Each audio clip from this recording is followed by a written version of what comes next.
Hi, this is Dave Moyer, USPTA tennis professional for Arizona Tennis TV. Today we're going to talk about switching from a two-handed backhand volley to a one-handed backhand volley. When I watch a lot of our ladies league teams, I see everybody getting comfortable and the security of hitting that two-handed backhand volley. It can be an effective shot and it can be good, and it may be the best shot for a lot of people. But if we can learn to hit with one hand on that backhand volley, it will really help with balls into your body where you can just use one hand, or on real wide shots where you can reach out and have a little more stability with a one-hander. It gets a little tight sometimes using two hands.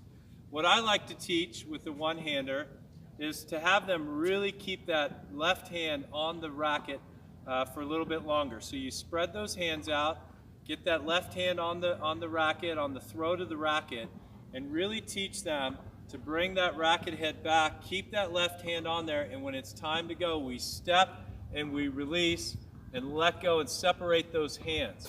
That'll keep the stability in there. What I see a lot is they let go immediately and we hit like this, and they can't get a feel for it because that left hand comes off, and then we don't have a good feel for how to hit that ball. If we can keep that left hand on there, now I have a lot more stability as I come through that ball. So separate those hands just a little bit as we step and complete that process.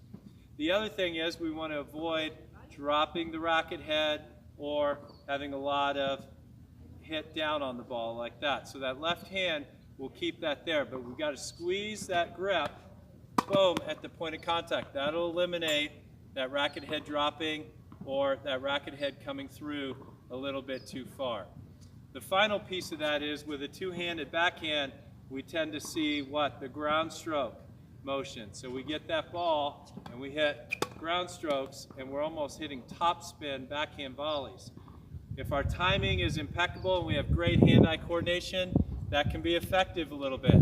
But if we have that one-hander, now I'm going to keep that wrist below the racket head, and I'm going to be able to make a solid volley as I come through. So keep that racket head up, keep the left hand on it.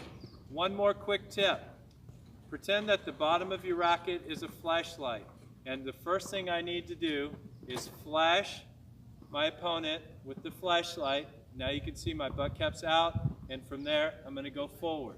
So we go butt cap and then forward from there.